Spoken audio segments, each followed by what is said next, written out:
Assalamualaikum warahmatullahi ta'ala wabarakatuh.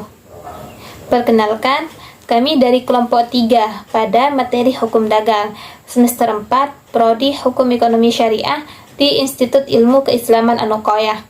Dan pada kesempatan kali ini, kami akan menjelaskan tentang hukum pengangkutan. Saya Mawaddah sebagai penyaji pertama dan rekan saya Mutmainnah sebagai penyaji kedua.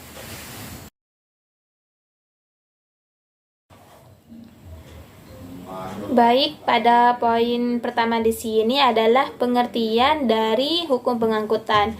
Menurut pendapat R. Soekardono, pengangkutan pada pokoknya berisikan perpindahan tempat baik mengenai benda-benda maupun mengenai orang-orang. Karena perbedaan itu mutlak dan perlu untuk mencapai dan meninggikan manfaat serta efisiensinya. Nah, dari itu dapat kita pahami bahwa fungsi dari pengangkutan tersebut adalah memindahkan objek yang diangkut, dan sedangkan tujuan daripada pengangkutan adalah meningkatkan nilai dan daya guna sesuatu yang dipindahkan. Dengan demikian, dapat dikatakan bahwa tujuan yang dimaksudkan adalah tujuan yang bersifat ekonomis. Pada poin kedua di sini terdapat sumber hukum pengangkutan sebagaimana terdapat dalam Undang-Undang Nomor 22 Tahun 2009 pada pasal 1 angka 3 yang menegaskan bahwa angkutan adalah perpindahan orang atau barang dari suatu tempat ke tempat yang lain dengan menggunakan kendaraan di ruang lalu lintas. Dan dalam pasal 521 Kitab Undang-Undang Hukum Dagang yang merumuskan bahwa pengangkutan adalah orang yang mengikatkan diri baik dengan perjanjian perkantoran menurut waktu atau menurut perjalanan maupun dengan suatu perjanjian lain untuk menyelenggarakan pengangkutan orang seluruhnya atau sebagian lewat laut. Baik, pada poin ketiga di sini terdapat asas-asas hukum pengangkutan, di mana asas-asas hukum pengangkutan di sini adalah sebagai landasan filosofis yang dapat bersifat publik atau umum dan bersifat perdata atau private. Pada asas-asas hukum pengangkutan di sini terdapat dua asas, yaitu asas yang bersifat publik dan asas yang bersifat perdata.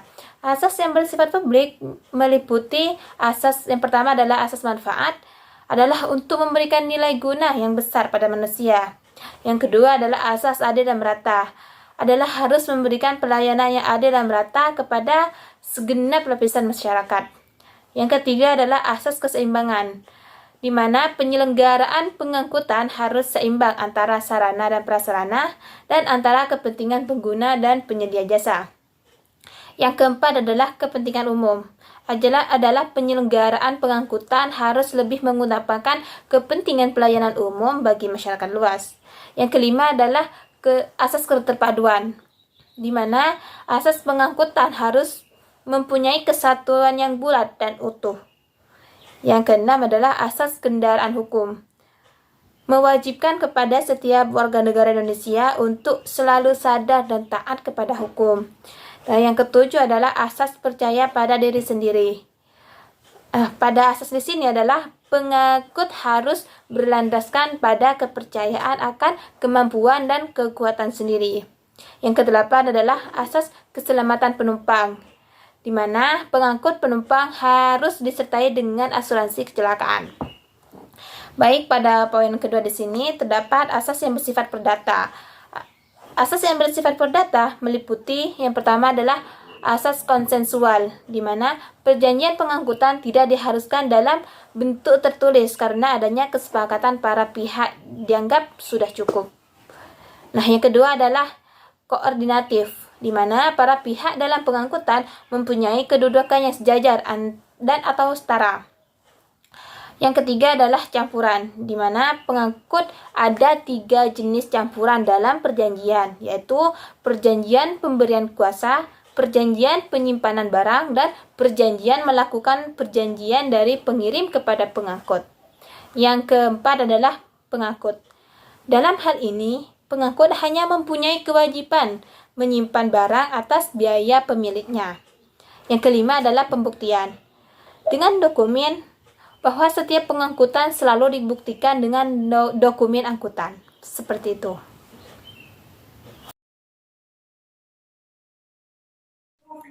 Bismillahirrahmanirrahim. Baik, saya akan melanjutkan pada poin keempat, yaitu ruang lingkup pengangkutan. Ruang lingkup hukum pengangkutan dalam penyelenggaraannya terdapat hubungan antara pengangkut dengan penumpang atau pengirim barang. Hubungan hukum tersebut tidak lain suatu perikatan diantaranya yaitu pengangkut dan penumpang. Suatu perikatan dilahirkan karena undang-undang maupun karena suatu persetujuan atau perjanjian.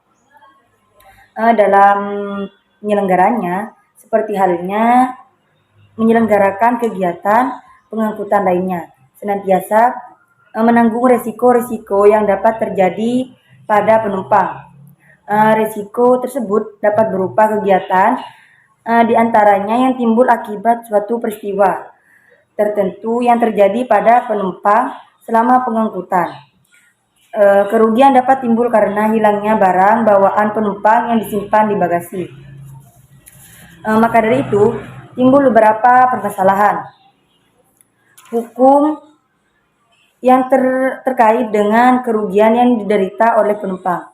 Namun demikian, terjadi perjanjian pengangkutan dengan angkutan umum melalui darat harus dipergunakan dengan teori-teori hukum tentang perjanjian. Dalam hal ini, menurut hukum perjanjian, suatu perjanjian harus sesuai dengan suatu keabsahan. Sebagai dasar suatu perjanjian yang dibuat para pihak harus memenuhi asas dan norma dalam hukum perdata, yaitu tentang syarat sahnya suatu perjanjian yang diatur dalam pasal 1320 BW. Dalam melaksanakan suatu pengangkutan, pengangkut pada prinsipnya bertanggung jawab terhadap penumpang ketika telah terjadi kata sepakat antara pengangkut dengan penumpang. Sampai pada tempat tujuan telah disepakati dengan selamat dan aman. Dalam perjanjian pengangkutan, penumpang dengan angkutan umum ialah bertanggung jawab terhadap keperdataan, yaitu kewajiban salah satu pihak untuk memberikan ganti rugi kepada pihak yang lain atas kerugian yang telah ditimbulkan akibat kesalahan atau kelalaiannya dalam suatu hubungan hukum keperdataan. Mengenai batasan tanggung jawab pengangkut dengan menggunakan angkutan umum melalui darat secara umum diatur dalam pasal 188. Lanjut pada poin kelima, yaitu tentang jenis-jenis pengangkutan.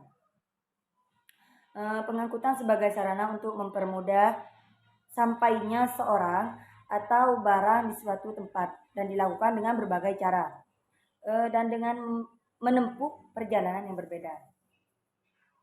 Ada yang melalui darat, ada yang melalui udara, dan juga melalui laut, di mana pengangkut berfungsi untuk memindahkan barang atau orang dari suatu tempat ke tempat yang lain dengan maksud untuk meningkatkan daya guna dan nilai dari barang tersebut, di mana pengangkutan yang sering digunakan di dalam dunia pengangkutan yaitu terbagi atas 3 jenis pengangkutan.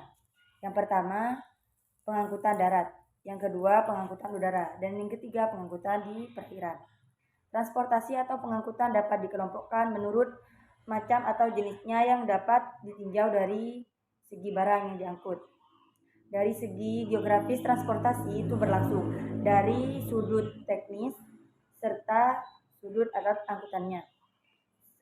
Secara rinci, klasifikasi transportasi yaitu dilihat dari segi yang diangkut. Transportasi meliputi yang pertama angkutan penumpang, yang kedua angkutan barang, dan yang ketiga angkutan pos. Pengangkutan darat mempunyai ruang lingkup yang luas, seperti angkutan yang dilakukan pada jalan raya serta rel kereta api.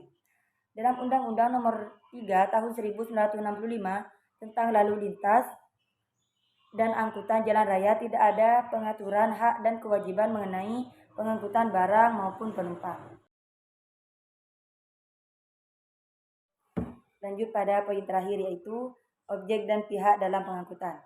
Sebagaimana yang telah diuraikan pada uraian sebelumnya, bahwa pengangkutan adalah perjanjian timbal balik pengangkut dan pengirim. di mana pengangkut mengingatkan diri untuk menyelenggarakan pengangkutan barang atau orang dari suatu tempat ke tempat lain dengan tujuan tertentu dengan selamat. Sedangkan pihak pengirim mengingatkan diri untuk membayar angkutan agar terlaksananya pengangkutan tersebut dengan baik sesuai dengan tujuannya. Maka dilaksanakan pengangkutan yang diadakan perjanjian antara pihak pengangkut dengan pihak pengirim barang, di mana objek pengangkutan yaitu di antara lain yang pertama pengangkutan barang. Pengangkutan barang di sini yang dimaksud ialah barang yang sah dilindungi oleh undang-undang. Yang kedua itu pengangkutan orang. Pengangkutan orang berbeda dengan pengangkutan barang yang menjadi objek dalam perjanjian pengangkutan, ialah orang. Dalam hal perjanjian pengangkutan, orang penyerahan kepada pengangkut tidak ada. Menurut Wiwo Sujono menjelaskan bahwa di dalam pengangkutan di laut, terutama mengenal pengangkutan barang, maka perlu diperhatikan pada 3 unsur. Yang pertama, pihak pengirim, dan yang kedua, penerima barang, dan yang ketiga, barang itu sendiri. Perjanjian pengangkutan barang, pihak yang terkait bisa terdiri atas yang pertama yaitu pihak pengangkut atau penyedia jasa pengangkutan, yaitu pihak yang berkewajiban memberi pelayanan jasa angkutan barang dan berhak atas penerimaan pembayaran seperti yang diperjanjikan. Yang kedua yaitu pihak pengirim barang atau pengguna jasa angkutan, yaitu pihak yang berkewajiban untuk membayar ongkos angkutan sesuai yang telah disepakati dan berhak memperoleh jasa pelayanan angkutan atas barang yang dikirim.